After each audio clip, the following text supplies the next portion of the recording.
Hello, everyone. Good afternoon. Good morning to those online in different time zones.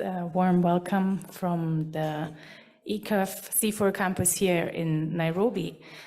I think we've had a very long day, so maybe there will be some more people joining once they finish their coffee break. But in the meantime, it's my pleasure to welcome you to today's session titled Multilateral Development Bank's Contribution to Addressing Environmental and Climate Change Crisis.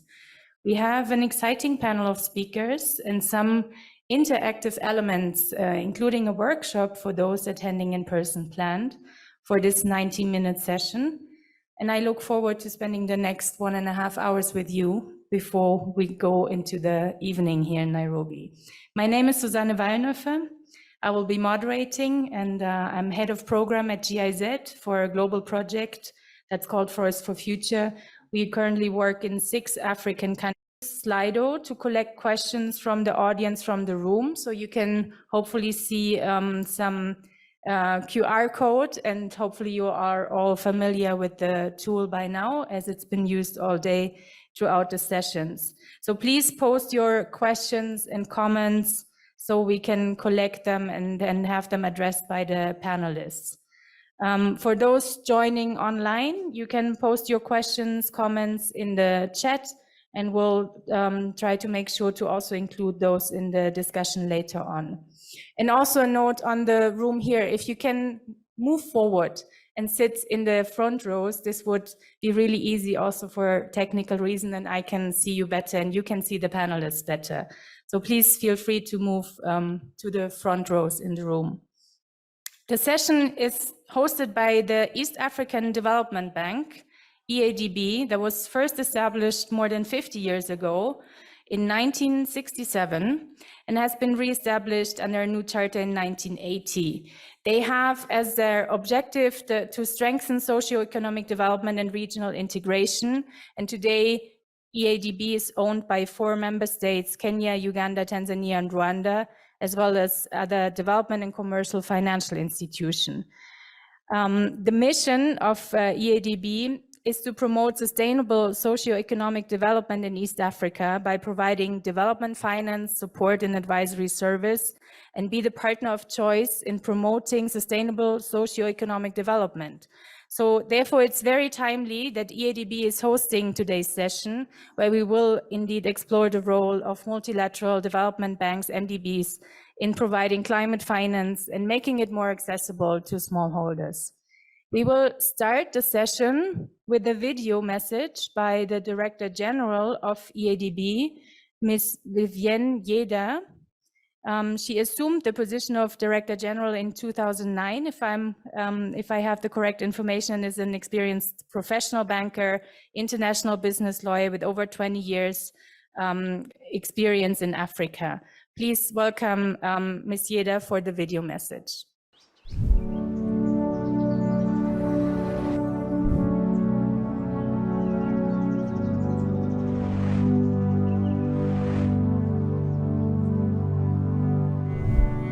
Your Excellencies, ladies and gentlemen, friends, welcome to Kenya, welcome to East Africa, and welcome to Nairobi, our beautiful city in the sun.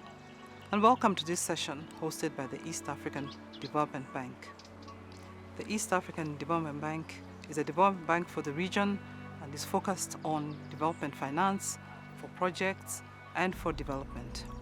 We are cognizant of many businesses that focus on growth and profits at the expense of sustainability, the environment, people, and our planet. The East African Development Bank approach is relentless in financing projects in the region that must tick all the metrics, and most importantly, must address the environmental concerns and the social viability of those projects. It is evident that climate disasters produce even more significant destruction through second and third order impacts. And these impacts, such as disease, malnutrition, displacement, conflict, and loss of livelihoods. We have all very recently experienced the effects of a global crisis through the COVID pandemic. I'd like to suggest to you that the COVID pandemic was a storm in a teacup. compared to the catastrophic effects of climate change. Furthermore, because developing countries do not have the public health institutions or the financial capacity to address and contain the damage that is occasioned by climate change, the second and third order effects are even more devastating and accentuate the gap between the rich and the poor. EADB hopes that this session will contribute to addressing the pressing environmental and climate challenges facing the planet and humanity, and that this session will explore the strategies that will create an enabling environment and facilities for all to access climate finance, and in particular, indigenous peoples, youth who are our future, communities, smallholders, and women in the region. It is imperative that the private sector, who are the owners of significant capital, be incentivized to prioritize the planet and people equally to profits. EADB is interested in stimulating a discussion of the pivotal role that MDBs play in addressing these challenges and supporting climate funding, particularly in the form of grants to marginalized groups. To date, such interventions have been few and far between, have been fragmented and largely uncoordinated, and therefore do not achieve the necessary impact. We believe that MDBs are uniquely positioned to complement each other's efforts and to achieve the scale that is required and the impact that is necessary. I therefore take this opportunity to welcome all of you to join the array of distinguished panelists to discuss an immediate plan of action for the MDB's contribution to addressing the environment and climate change crisis that we all face. Because as we say in Kiswahili, wakati unapita, time is passing. Thank you very much and welcome.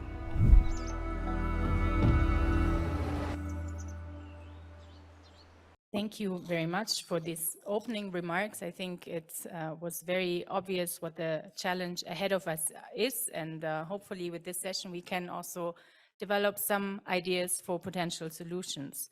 So let me now welcome our first panel of the session. We have 4 panelists that I would like to introduce to you. And first of all, let me introduce Ms. Monica Yator. Please, Monica, join me on the stage. She's a pastoralist from Kenya and holds a bachelor's degree in social science from University of Nairobi. She's also a trainer of trainers in agroecology and founder of and executive director of Indigenous Women and Girls Initiative.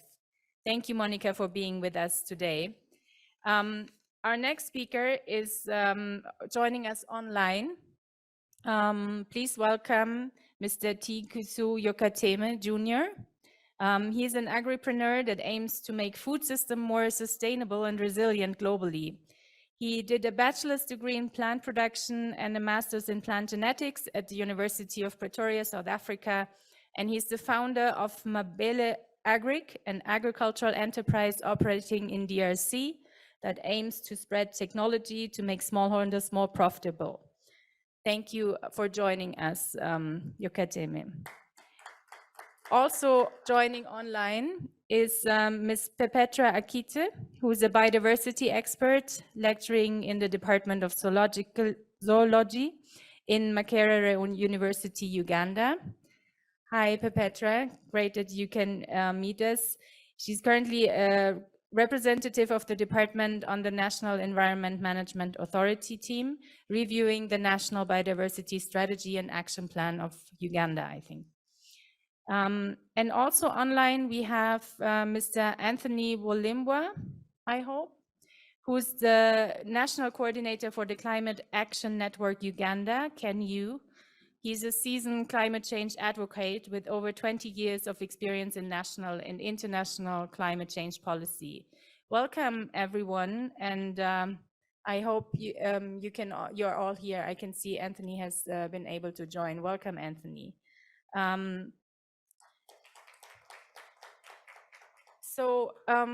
Let me start this panel with a round of questions, and I would like to address the first question to Yokateme. As a founder of an enterprise that works, I think, directly with smallholders and communities, and also with a very clear vision for sustainability. I would like to ask you, Yokateme, what are the predominant climate-related challenges and opportunities faced by East African communities, and in particular, indigenous people, youth, smallholders, and women? Those are the most vulnerable to the effects of climate change. Please, Yokateme. Maybe I can turn to Monica, who's with us on the panel, and hopefully the technical issues will be solved in a few minutes. So, if you allow me, I'd like to direct a question to Monica. From an activist perspective, that you've been involved in a lot of activities. What's your take on climate finance, and what are opportunities for climate finance to support solutions that ensure climate adaptation and resilience in Eastern Africa, also with a view to those most affected? Can you share some of your experiences? Oh, thank you so much. Good evening, all of you. As you know, I work with indigenous communities and I focus so much in peasant farmers, and 80% of food growers are in the rural areas. So we need to move all of us to the village and start supporting restoration in the village. The opportunities we have is that currently we have Climate Change Act in Kenya. And this Climate Change Act speaks to the restoration, but apparently the policy is at shelves now. We need to see full implementation. And also the UNFCCC process, the IPCC report is talking about agriculture, sustainable agriculture. So I see that as an opportunity to support rural peasant farmers.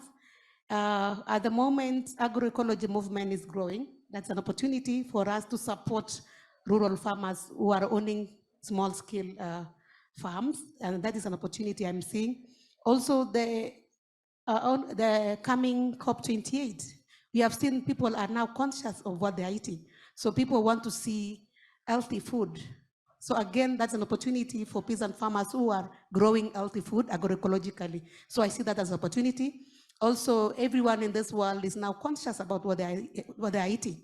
So again, that's an opportunity for us to advance agroecology, as well as now, how do we bring in integration of agroforestry and agroecology so that we don't speak on climate mitigation alone and leave climate adaptation, because people cut trees to feed their families, right?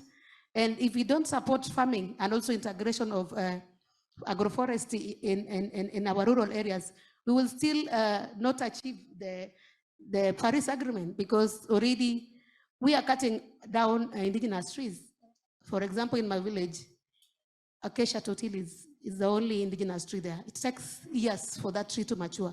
So if we are cutting those trees to burn charcoal to feed the youths, and also the youths are using the same business to trade in and feed their families, what if we don't make this climate action inclusive among youths?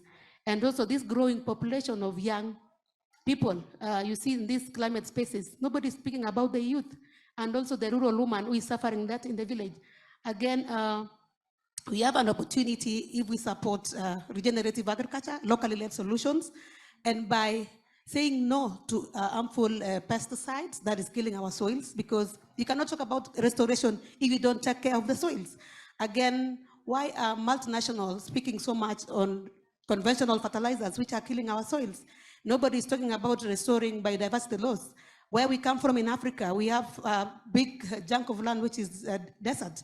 Why are we not talking about building back these dryland areas? We are only concentrating in island rain-fed areas, forgetting that there's a livelihood that is thriving in rural, in arid, semi-arid places. Who are the pastoralists? Where are the voices of pastoralists in this restoration and climate change platforms? I think we have an opportunity, and we need to make climate negotiation inclusive to everyone, even the indigenous peoples. Thank you. Thank you very much, Monica, for sharing that perspective. And I think that the point that you're making is very, very valid. There's a wealth of knowledge, indigenous and local knowledge, and we need to look at the existing knowledge and maybe ancient practices and bring them into the into the time today and contribute to the solution. So thanks very much for sharing that perspective. I don't know, can we go back to the speakers online? Can we, Yukatemi, can you come in now? Are you still connected? Yes. Can you hear me now?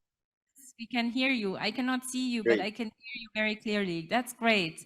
So Yes. thanks for bearing with me, and I hope you could also follow what Monica has been sharing with us. So again, the question to you as a founder of an enterprise and also a kind of visionary working with smallholders, what do you think? What are the climate-related challenges and opportunities faced by communities in East Africa? Yes. Thank you. Thank you very much for the question. So not only am I a founder, a visionary, and all that, I'm also a smallholder. So I walk the talk. Every day I'm on my field, farming and trying to do it sustainably. And I'll say not only is it getting more and more harder, but it's the reality of climate is also ushering us towards a different way of farming. Meaning, at first, climate change comes with changes in rain pattern. And I say that's because all of us smallholders are rain fed, and we really wait for the rain for us to start producing. And every change there is in the rain pattern, it affects our production. And then there's extended droughts. So the droughts are going to take longer than they used to. And because of it, there's problem with the crops, there's problem with the livestock. On top of all that, climate change comes with higher heat. And because of the heat, there's also problems of growth. And it becomes very difficult to navigate all that because it's more and more difficult to predict. And as a smallholder, you need to find a way not only to look at it as a challenge, but to see it as an opportunity, because there's no other way. Meaning, if you know that your future is going to get drought, the only thing you have to do is adapt to that future and look for, as we like saying it, we don't want to keep talking about the darkness. We want to see how we can light a candle within that darkness. So the opportunity comes within the challenge. When there's an opportunity linked to drought, maybe when there's a challenge linked to drought, maybe there's an opportunity to irrigate, or there's an opportunity to install solar pumps.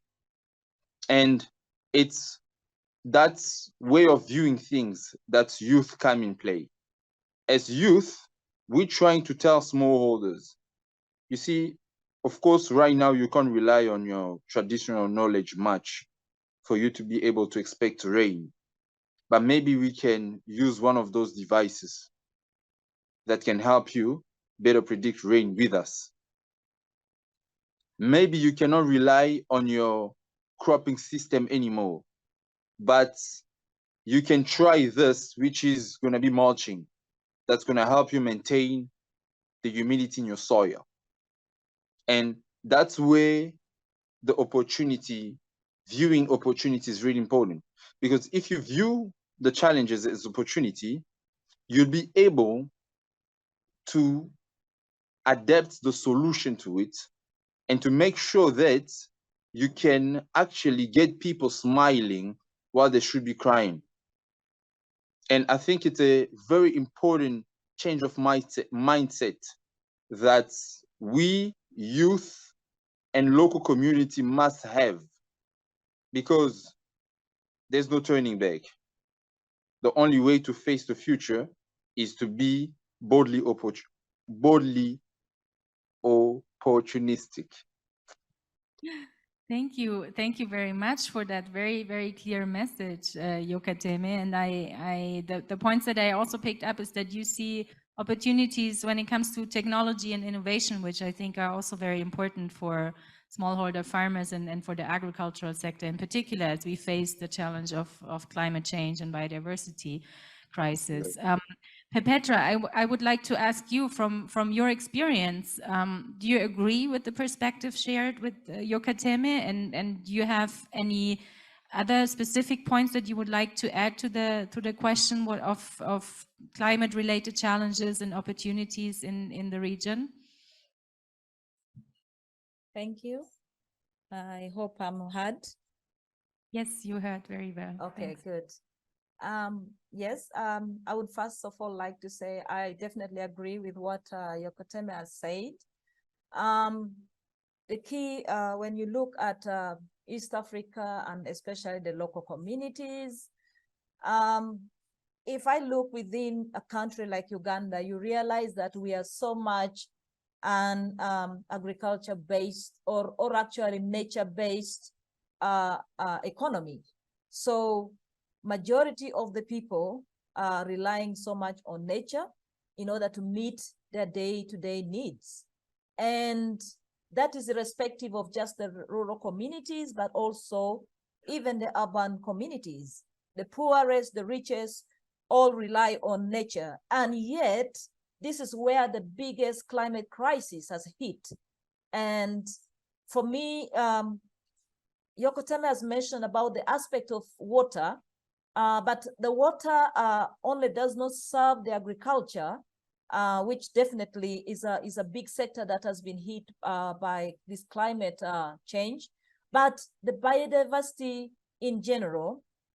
I'll give an example of some of the adaptations that we think will work in agriculture, which will actually, if not well thought out, will leave a big gap unless biodiversity is factored in. We are talking about climate smart agriculture. We are talking about, improved seed. We are talking about regenerative agriculture, but we sometimes leave out some of the areas that actually feed or support the agricultural system. And this is mostly in the biodiversity world. I come from a rural area. I'm a practicing farmer, and I know exactly what happens, within the local communities. For example, you find farmers are planting crops, and because, yes, they've got the good seed, but they've done something to the environment, and then there is a mismatch between their crops and their native pollinators. And so the approach of trying to say, oh, grow the big crops very fast or do mechanize, let us adopt this and then, produce much food, it is not happening because there is a mismatch between the crops that we are trying to grow and the services that they get from nature. And so this also gives a very big opportunity. For me, just like Yokoteme said, every challenge gives an opportunity. And we prefer to focus on the opportunities that we see rather than just, staying down in the dark. And of course, the opportunities, like I would just want to say, money, of course, this is where the banks come in. Funding is always an important aspect. But if the banks are going to make any good use of their money, they need to ask key questions. What are you funding? Who are you funding? Where are you funding? And how are you funding it? Because I give a good example. When it comes to restoration, we are talking about the fact that we've destroyed our environment, and this has caused a lot of climate crisis. And so many people are saying we need to restore. But my question is, what are we restoring? How are we restoring? When are we restoring? Sometimes we think, oh, for example, if it is a forest, you cut down a natural forest and then you go and grow trees. Growing trees is not restoring a forest, because that original forest has its own unique services that can never be rehabilitated in just a short time. And so for me, the opportunity comes in finding other alternative smart ways of not actually, initiating the crisis per se. If we can plan our land so well, for example, in Uganda, you find we have so many smallholder farmers. Everybody's trying to do something. If there was a way of doing this collectively, you realize that it makes more sense and it will actually save the environment from all these compounded problems of destruction, and we would be able to minimize some of the escalating climate crisis. I also come from a background as an entomologist, and we can agree that one of the things we've seen these climate impacts bring on board is aspects of both vector and pest within agriculture. Okay, so we are having more regular and heavy outbreaks of pests or vectors, and then now we have issues with vector-borne diseases, which is a big disadvantage to a lot of rural communities. But even then, how can we then be able to maybe find opportunity to minimize some of these impacts, especially when it comes to human health? For example, Yokoteme mentioned about the fact that can we find a way of making the communities have more reliable system for predicting patterns of rainfall. This is something that the local communities cannot do without funding, and this is an opportunity where the banks can come in. There is a quote I read somewhere that for every 1% spent trying to stop impact of climate, there is an equal $7 worth for every $1 that is invested to try to minimize impacts of climate. We have to spend around $7 trying to fight other potential disasters. In other words, it's telling us that rather than wait for these problems to be compounded, we should take up and step forward and minimize the disaster rather than waiting when it happens and then step in. And for me, this is an opportunity where the banks can come in. Can we get in there, not just because a disaster has happened, especially climate is real, it's possibly here to stay, but we can minimize its effects. I think I can stop there for now.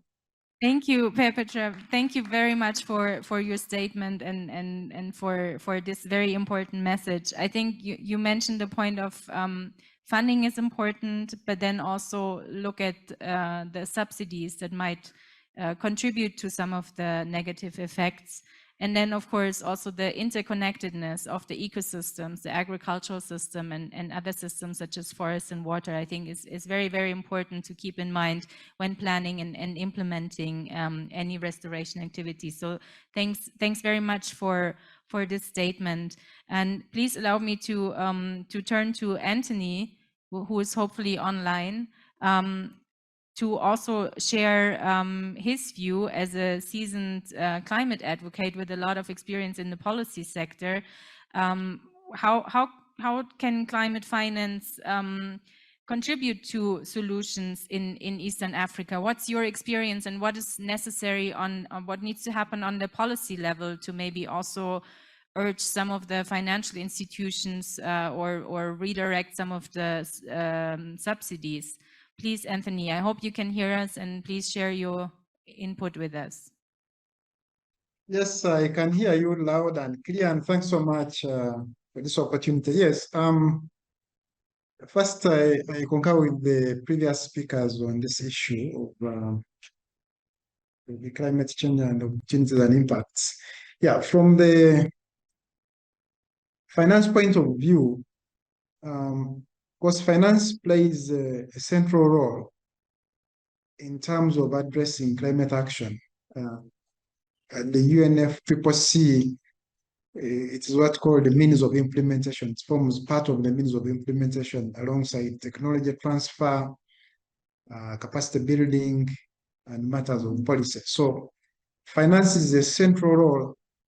It plays a key role in addressing climate action. So how can it work around East Africa here, or even up across the entire Africa continent?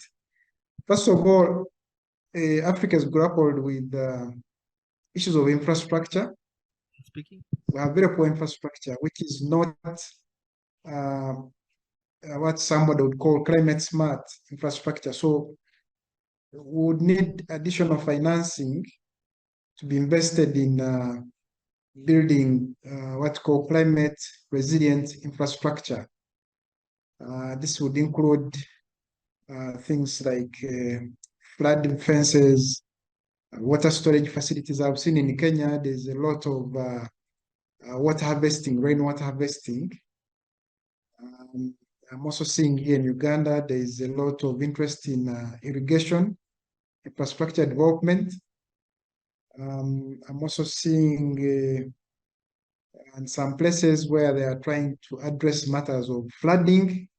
Like we have perpetual flooding in Western Uganda, around the Rwenzoris and Eastern Uganda. So climate finance is needed in this place. So the other point is on agricultural support, because as you know, most of the East African economies are agri-based.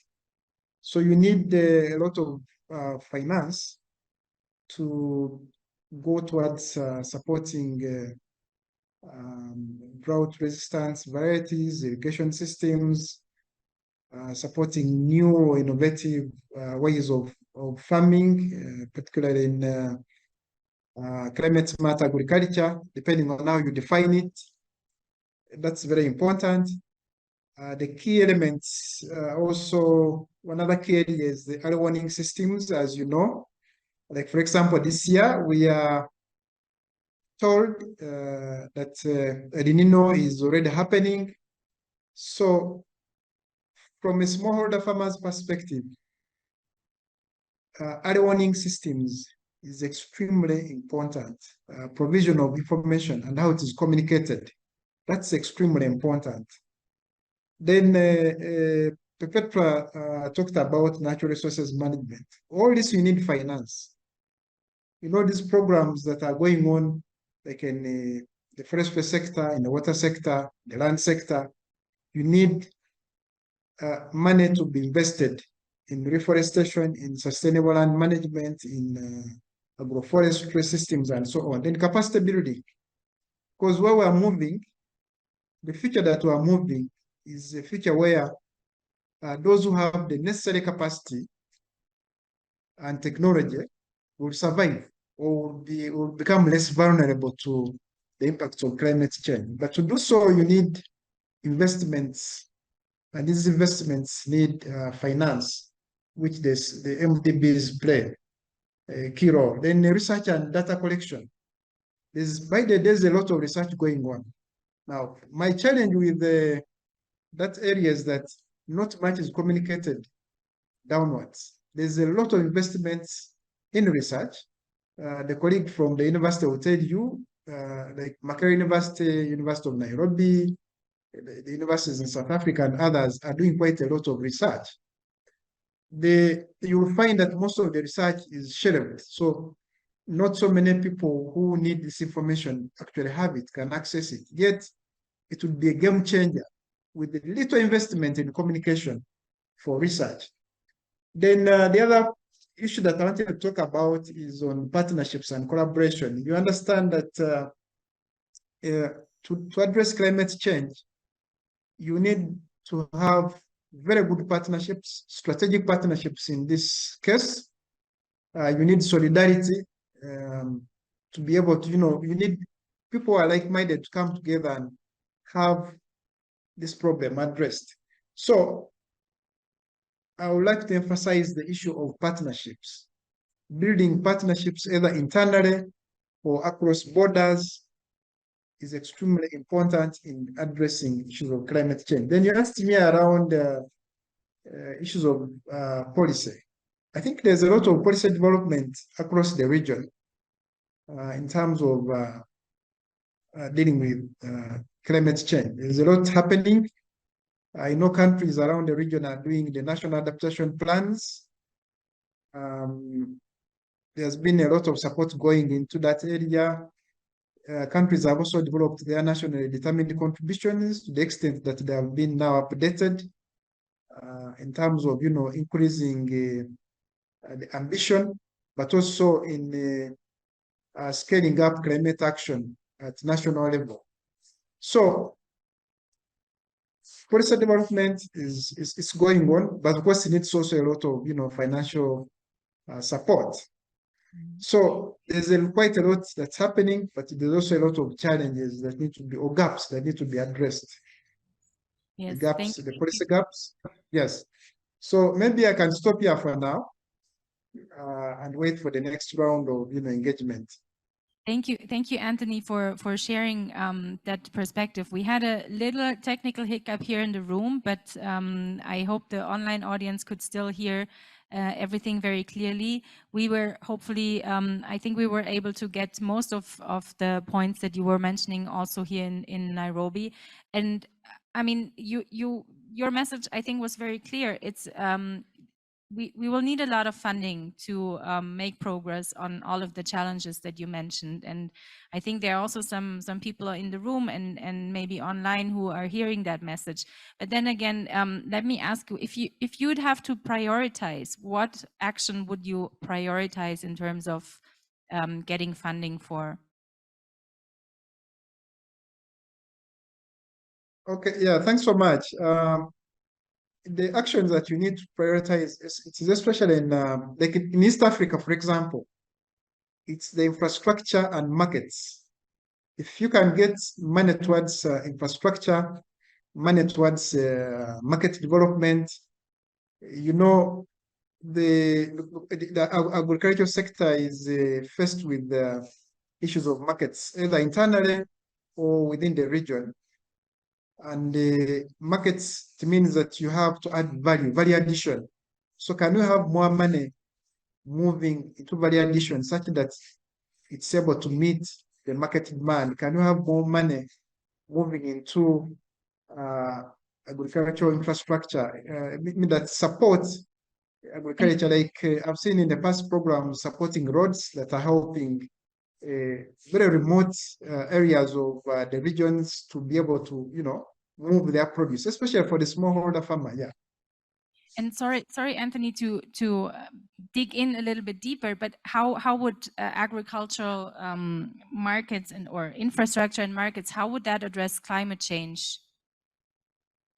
Yeah. Okay. Yeah. Thanks. Because one of the challenges that we have in addressing resilience, especially for the smallholders, is lack of access to markets. Lack of access to markets means these people cannot get the money. Let me put it plainly. And we have said our argument has been that those who have the financial resources are less vulnerable, or even if there was a problem, they are likely to be more resilient than those who do not have money. So the key issue that I would like to emphasize is the moment we sort the issue of market access, the issue of like the other one of the infrastructure, because they go hand in hand, then you are likely to have more money flowing to the farmers, and more money flowing to the farmers means that they have more capacity to respond to issues of climate change. Just imagine if our people in the rangelands, the pastoral areas of Masai, the Karamoja, and others like that, if they were faced with a disaster, maybe a drought, but they're able to sell their animals quickly to access markets within either the region, or they're able to move to the neighboring places, then you do have a very healthy, or economy in the rangelands.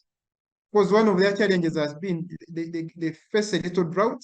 They can't sell the animals because it's take cognizance of the cultural aspects, but let's deal with the markets first.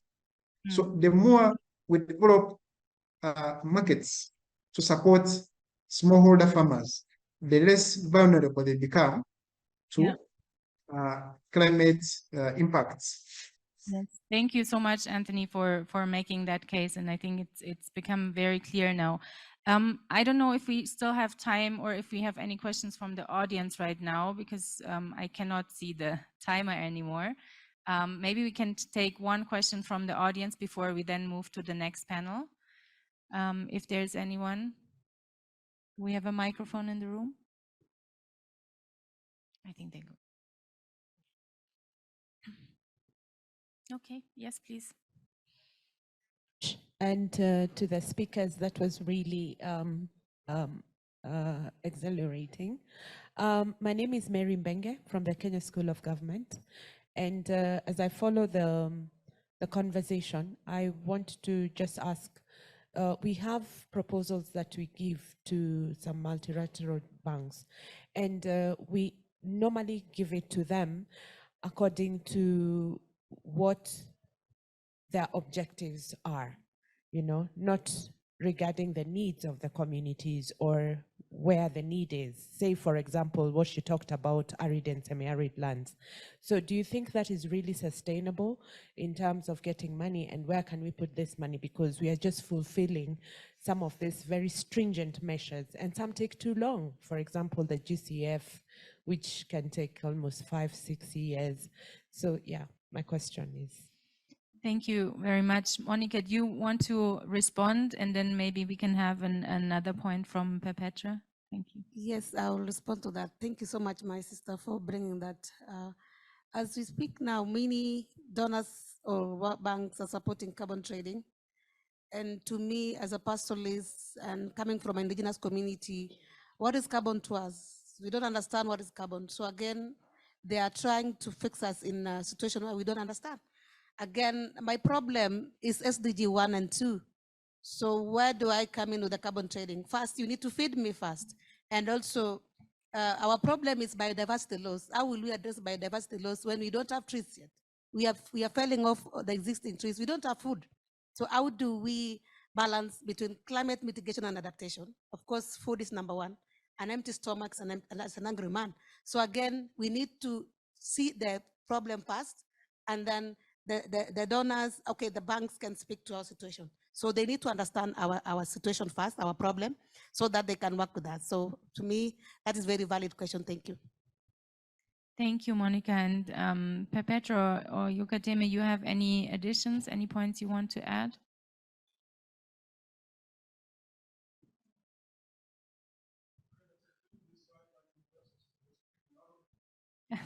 Sorry, I think you need to use the microphone, otherwise the online audience will not be able to hear you. No, there's an online audience. They will not hear you if you don't use a microphone, I think. Yeah. Thank you. All right, Joseph Kau from South Africa, ARC. Just recently, we signed the African Free Continent Trade, which now needs to be put into practice. And I think in the area of infrastructure, we've got the example of Egypt, which does not have high rainfall, but it depends on the Nile River coming from places like Ethiopia, feeding through to Egypt, and Egypt is competitive in terms of using the water from Nile River to irrigate its own agriculture. So from an infrastructure perspective, how can we harness this type of investments to have situations whereby if there's water in one country, then we can have this development bank, you know, invest in the water infrastructure to make sure that the water can be pulled from other countries, then channeled to other areas where there's no water. The other example would be the rail port infrastructure, to have one rail connecting between Egypt and Cape Town in South Africa in a manner that, you know, livestock, grains, fruits, especially from agroecology perspective. We've got a lot of indigenous crops and indigenous livestock. I think in Kenya, they spoke about African indigenous vegetables. So how can we open that market, but have development bank come into the picture, invest in infrastructure, especially rail, water, and other key critical issues? I think security will be another social area, because obviously the infrastructure might be vandalized along the way. So social security, safety, thank you. Thank you. Thank you very much for the question. I think that's actually a good question to also take to the next panel. And I'm afraid we have to wrap up, and because we're already a little bit over time. So sorry for being a bit too short on the discussion as always. But thank you so much to our panelists and everyone for contributing to this very interesting discussion and sharing the perspectives. Thank you, Monica, Yokateme, and Perpetra and Anthony online. Thank you. Thank you for hosting us. And I think we have already some food for thought for the next panel. And please allow me to introduce our next panelists, who will also share some insights from the finance sector. Please welcome Mr. Edward Oko Omoya, who is an ICMA IFC certified climate champion and a seasoned ESG specialist with over 10 years of experience, serving in different roles in international, regional, and national organizations. He's currently working with the EADB to advise them on environmental sustainability and climate issues. Welcome, Edward, on the panel. And our second speaker for this panel is Mr. Jan Gröger. He's the Regional Director of Africa and Latin America at Blue Orchard Finance. He joined Blue Orchard from ProCredit Group, where he worked for 13 years in management of ProCredit banks in Africa, Latin America, and Eastern Europe. He served on the board of directors and has extensive experience in SME finance. So please welcome our two panelists to the second round here on stage. I think we're lucky to have two experts here who really know the financial sector and have a lot of experiences. And please also feel free to post your question on the Slido if we can show the QR code. Please use the opportunity to post any of your comments and questions on the Slido code. You can use your phone and scan the code, and then just post the question whenever it comes to your mind. So while you do that, I'd like to start with a round of questions to the panelists, and I'm sure you both have some very interesting points also to share with us. As this session is exploring the roles of multilateral development banks, and we've heard already a lot of expectations and a lot of messages going towards financial institutions, I would like to hear your views on how, in your opinion, can the MDBs play a role in catalyzing climate finance for nature-based solutions, also and biodiversity conservation and climate change adaptation in East Africa in particular?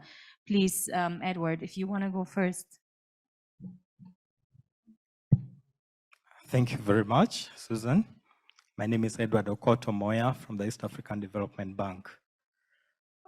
Our experience from the East African Development Bank on financing biodiversity-related initiatives has been immense.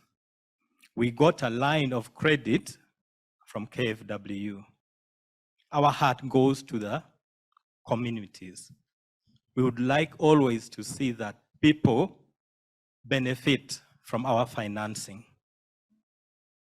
The purpose of that funding was to pilot the Biodiversity Investment Fund to ensure there is organic agricultural production, renewable energy, forestry and agroforestry, tourism and ecotourism initiatives, fisheries and aquaculture. And also, we always want to ensure the money trickles down to the grassroots. But when you look at how banks operate in a conventional manner, a person near a protected area or near a biodiverse area or an area of biodiversity importance may not have a collateral in a place like Kampala. Just imagine a beekeeper around Windy Impenetrable National Park, and you are giving them conditions for the eligibility criteria to have a collateral of a building in Kampala. Sincerely speaking, such a person cannot get such a grant or that loan. So technically, most of the farmers were knocked out. But the bank again looked at it from a different perspective altogether. We repurposed the loan and we said, let the loan be disbursed through 2 selected partner financial institutions. And we relaxed the conditions. And by relaxing the conditions and giving them at a lower interest rate and a longer tenure, we were able to pilot that project. So why have we done that? We want to expand, not only in Uganda. The piloting was done in Uganda, but now we want to expand throughout East Africa. We don't want only to finance the Biodiverse Investment Fund. We also want to use other opportunities to finance governments within the region. We want to work with the East African community. There are areas of priority that the East African community has earmarked. They want to finance areas of adaptation, but their focus is on agriculture, health, renewable energy, water, and other areas that will follow. But those are the priority areas that the bank would really want to support them with. If I can stop here. Thank you, Anthony, for sharing such a very tangible example of what EADB has been doing in that regard. Jan, from your experience, what's your view on the role of multilateral development banks? How can they contribute? Yeah, so thanks, and first thanks for having us today on this discussion. So I work with Blue Orchard. Blue Orchard is not a bank in a way. We are a fund management company, you know? So we manage funds, and sometimes we do manage funds also for multilateral development banks. But maybe first I would really like to thank also the previous panel, because I think there were really amazing stories from entrepreneurs in the agricultural sector. And so Monica, again, also thanks for your testimony. I think that really tells us a lot also that, you know, such innovative companies, as we've heard before, still have problem when accessing finance from, you know, banking system to invest in the agriculture sector. No? And for us, this again challenges opportunities, as also somebody said before. No? So this challenge provides an opportunity for you know, additional funding that can be provided, you know, alternatively than the banks from other type of vehicles. No? And so in the question of agriculture, it's definitely needed. No, there's a strong financial gap in agriculture. So we see that in many African countries and for many years. And so, and one way, you know, then also multilateral development banks can play an important role here is really when they, you know, provide sort of a capital that takes a little bit more risk than the capital of, let's say, commercial banks or investors or so on. And so the idea is, and then there's multiple instruments. No, you can. There's an example for this in Kenya. There's examples in Ghana. There's examples in Tanzania, in Rwanda. I mean, there are many examples where, you know, so there is a structure where an international institution, so multilateral, the EADB would be a good example, and would be interesting to hear from them if they have, you know, explored this way, setting up a funding vehicle where, you know, the development bank takes a little bit more risk, and then on top of this you can attract commercial capital that is then really also increasing the overall funding that is made available. No? So to give an example, you can have, you know, with the objective of financing agriculture in a given country, you could say, you know, the development bank puts in, I don't know, a certain amount, you know, 10% maybe of the total, and then, you know, the rest, 50, 60, 70, you know, percent can be done by other more commercially driven investors. And so that's what we call de-risking. And through that de-risking, you have an opportunity of attracting, you know, financing to a sector which is perceived to be high risk. No, and I say perceived because I think there's a big difference between the reality of the risk and the perceived risk. No, so And that is exactly where these structures work out, because ultimately the development bank says, well, you know, I've put 10% of risky capital here, no? So can I lose this? And the experience shows that in many cases, you know, this risky capital is not much affected in these structures. So actually, it's really about taking away some perception of risk and really taking away concrete risk in most cases. And so therefore, these tools are very powerful, and this can happen in terms of what we call blended finance, so at the level of a fund. This could happen at the level of guarantees that the institute or other similar mechanisms. But the idea is always you have sort of a public funder which says, you know, I really want to promote this, I want to develop this sector, so I will provide capital that is able to take a bit more risk. And based on this capital, we can try to attract other funding, which then you know, is coming in, because we are able to manage this perceived risk. You know? I think that is really the key. And so institutions like yours, they can play a super important role in engaging in such structures, setting things up like this, and through that really providing funding to sectors like agriculture or other similar sectors where we see that in many banking systems, it's still very difficult for farmers to get access to credit. Yeah, I think that's a reality for many of the farmers too. And that's exactly the question that we're trying to discuss also. I think, I mean, you both shared some ideas and examples of how such mechanisms and what role the MDBs could play. But why is there not more happening in your opinion? What's the biggest obstacle right now? Yeah, thank you very much.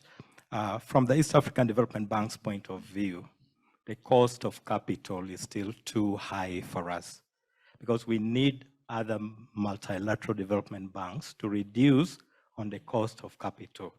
And we also look at areas of blending financing. We are looking at areas of incentivizing our clients.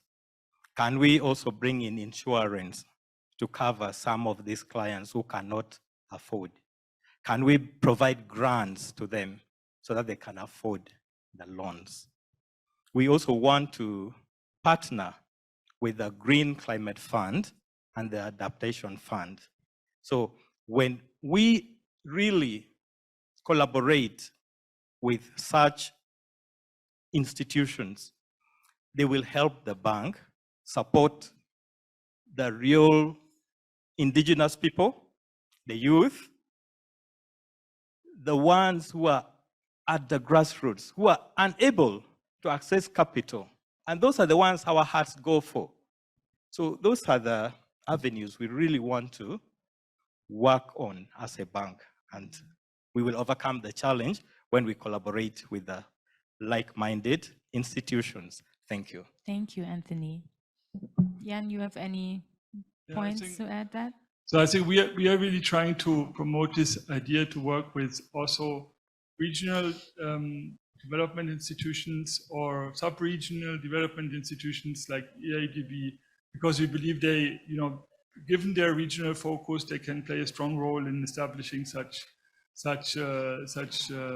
mechanisms. And we have actually a good experience, for instance, in Latin America with the Regional Development Bank in Latin America setting up, you know, this type of structures where, you know, in this case, we're not, you know, focusing on agriculture, but we're focusing on gender equality, you know? And so really, you know, setting up an investment vehicle, you know, based on, again, this blended finance structure where you have coming in a regional development bank, and then on top of this, you have coming in commercial funding. And so really, I think this regional focus of some of these development banks like EIDB, you know, can really play an important role again, because also it's helpful then to better implant the strategy within the different countries, you know, and to have again access to the best projects. So I think there is maybe a role for a development bank like this, maybe not at the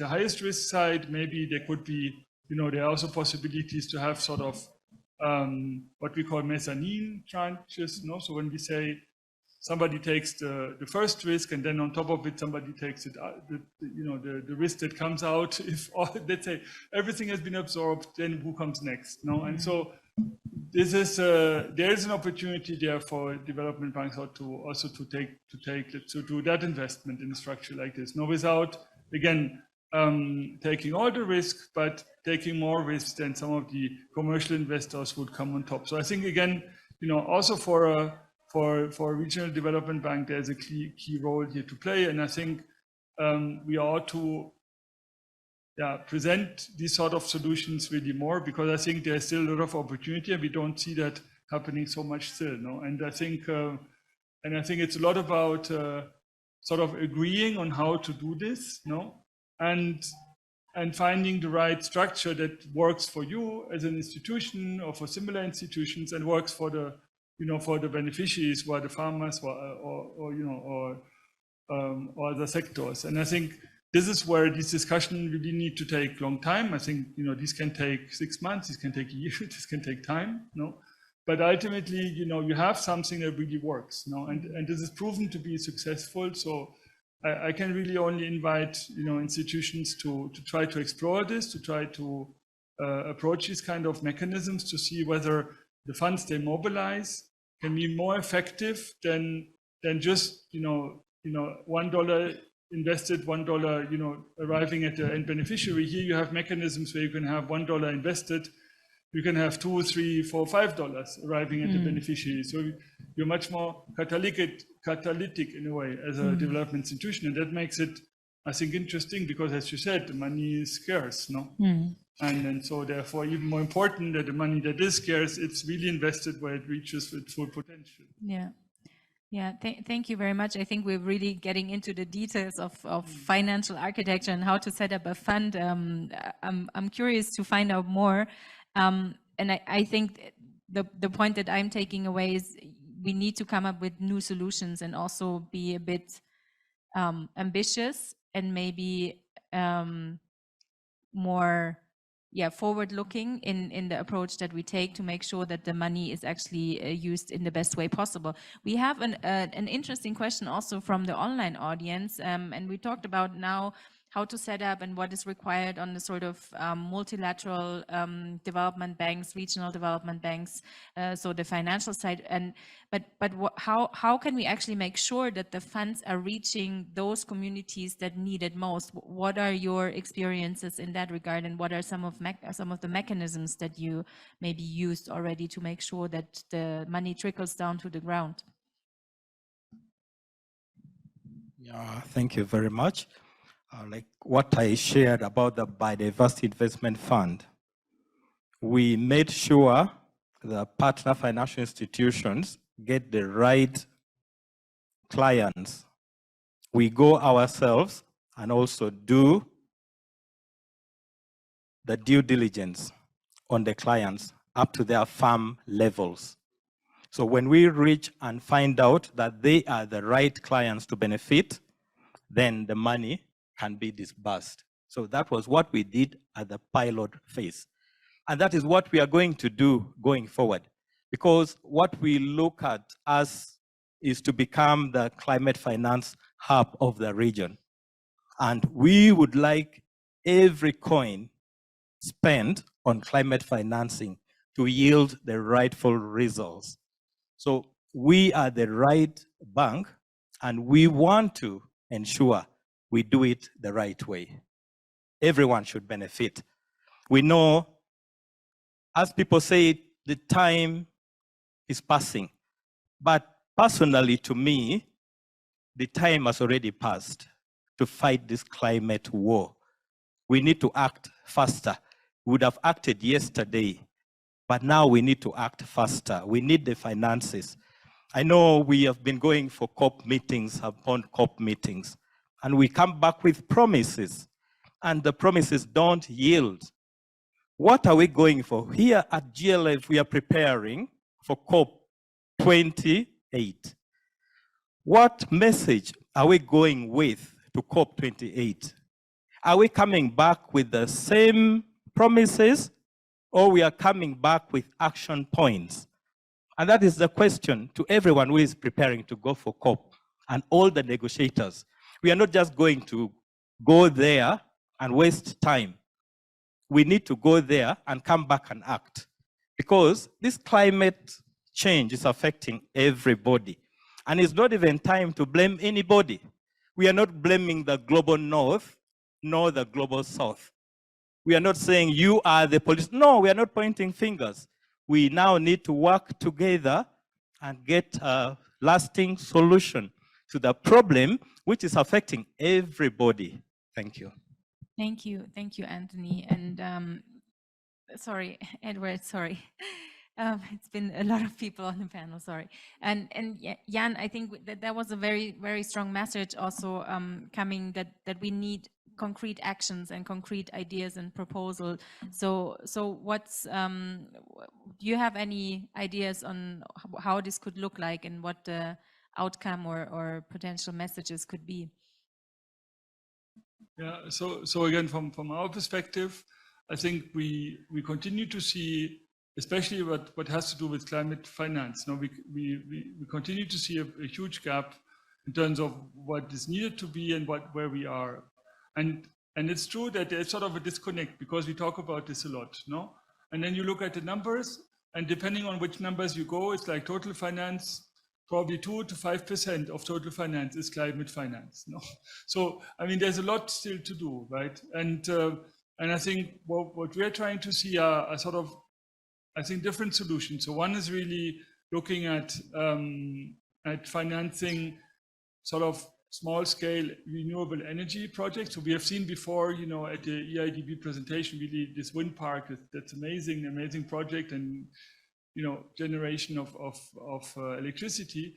And we also look at, you know, much smaller scale solutions. So there's this, you know, small scale, you know, electricity production that happens in household, on farms, etc., which works on the basis of solar panels, essentially, no? And then with solar panels, you can do all kinds of things. So you can cook, you can have light, you can have small machines, etc., mobile phones. So there's a lot of things that this is sort of an enabler too, no? So really this aspect of renewable energy, I think, can be seen from large-scale infrastructure, and we also had, I think, a question about this before, you know, large-scale infrastructure.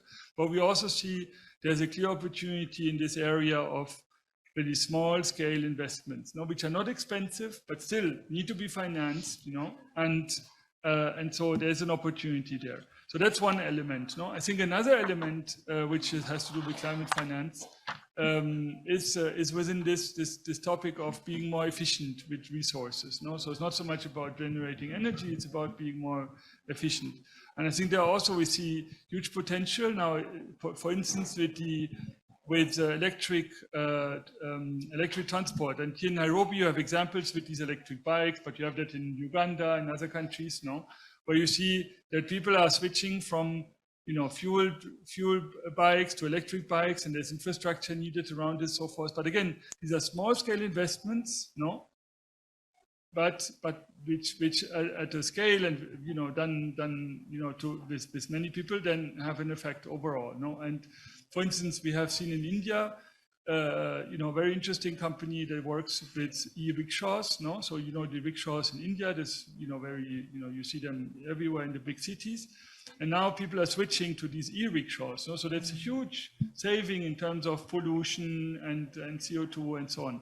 And so again, small scale solutions, which are, you know, not necessarily in this really big, infrastructure discussion, you know, policy level discussion, but really small scale investments, which again can be financed from our perspective. And we've done this, and, you know, we are doing this currently.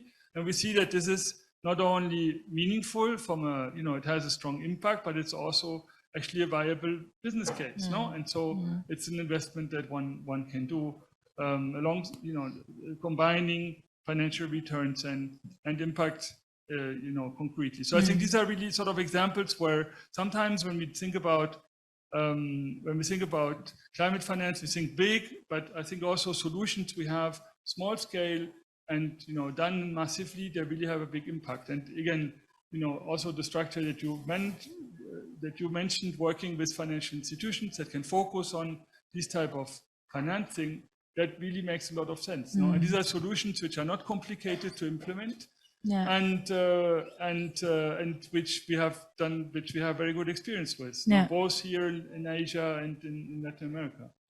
Yeah, thank you. I mean, these are, again, very, very tangible examples. And I think you mentioned the energy sector and the renewable sector, of course, transport.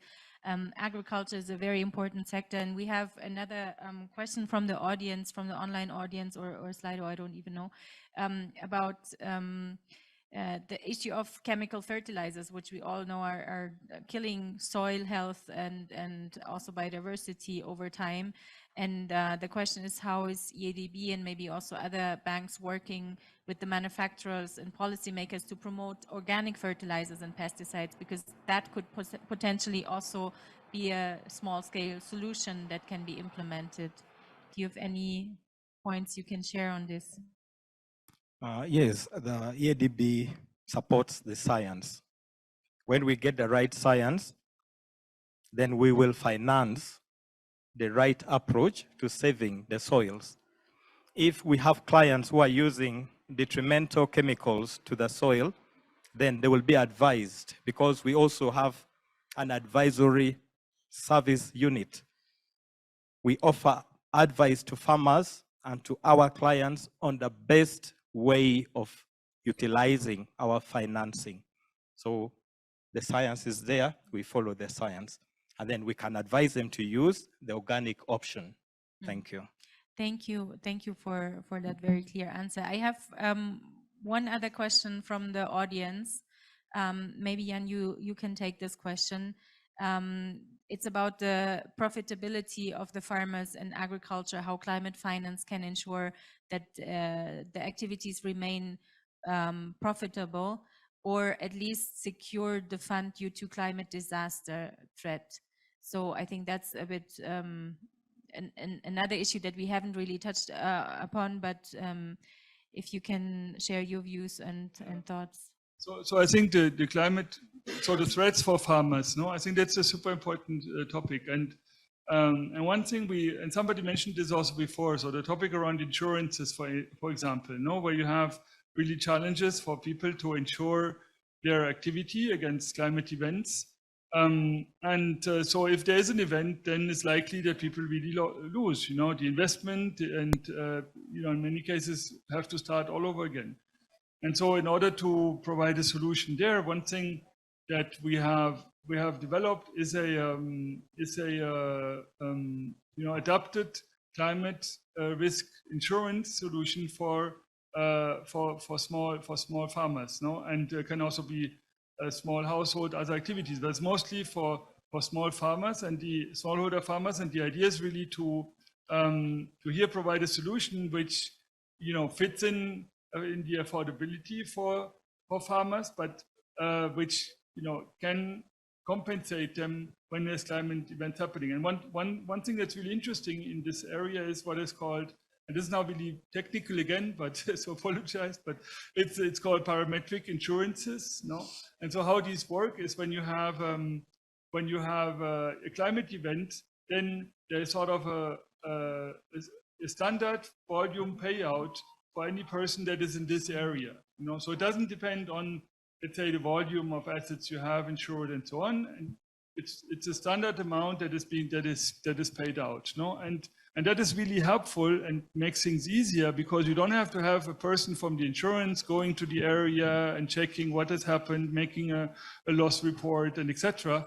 You have sort of automatic payout mechanisms once climate events really happen. So this is something which I found a super powerful tool to use here, because it gives opportunity for farmers to be more protected when these events happen, right? And I think there's many countries in Africa where this has started to be deployed, and where we see this is quite successful.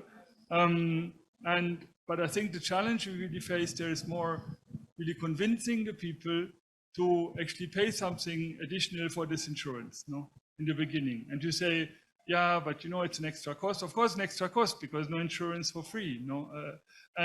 But ultimately, it's really worthwhile. And so again, working with partner institutions and trying to explain this and showing also how these systems work, I think is the big task here, no? But if done successfully, this can have tremendous impact. And in this approach, we have already insured more than 20 million people, no? So that mechanism, no? So that's really a lot of people that are insured against climate risks that they weren't before. So I think, and again, 20 million sounds a lot, but it's not a lot, of course, if you compare to the number of farmers, no? But it's a first step, and I think it's a direction really I would also think makes sense to continue develop in the future.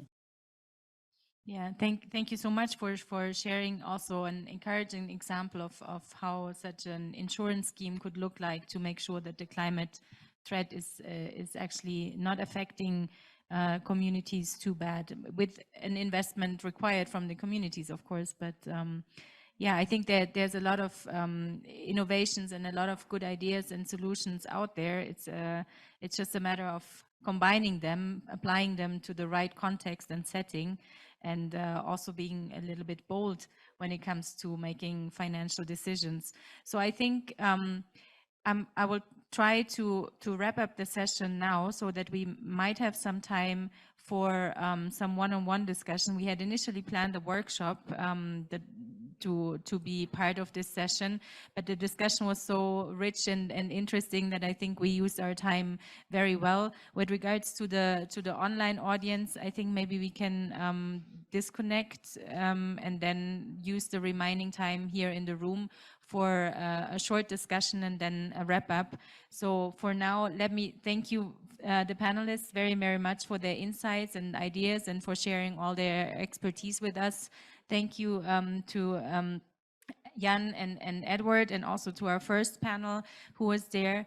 I think there are a lot of, the discussion was really, really rich, and there are a lot of takeaways for each one individually. One point that stuck with me is the issue of partnerships. Like, we really need to work together to make sure that we can address the challenges ahead of us, and also the need to be innovative, use technology and innovative approaches to come up with solutions that benefit local communities, indigenous peoples, and those most affected and most vulnerable against the effects of climate change. So thank you very much to the panelists and to everyone here. And I think for the workshop, I would just suggest to use the remaining maybe 5 minutes for a little bit of a discussion. We had prepared 4 themes, and I hope we can get them on the screen. And then my suggestion is that you just turn to the person sitting next to you and choose one of the topics that you find most interesting and have a little bilateral discussion on the topic that is most relevant for you. And then we will again use the Slido to collect some of the outcomes and takeaways that you want to share with us. So here's the topics that we had suggested before. One is about community-centered solutions. The other topic is access to climate finance, which I think we discussed a lot about. Private sector engagement is another one, and then the issue of nature-based solutions, which we heard about also from our panelists on the interconnectedness and nature-based solutions and nature-based economies in the East African regions. So please use the remaining time to engage with the people here in the room. This is also a chance to provide some inputs to the outcome of the overall conference. The Global Landscapes Forum outcome statement might also reflect some of the takeaways from this session. So please use the time, and I will then come back and read out some of the takeaways on Slido. Thank you very much.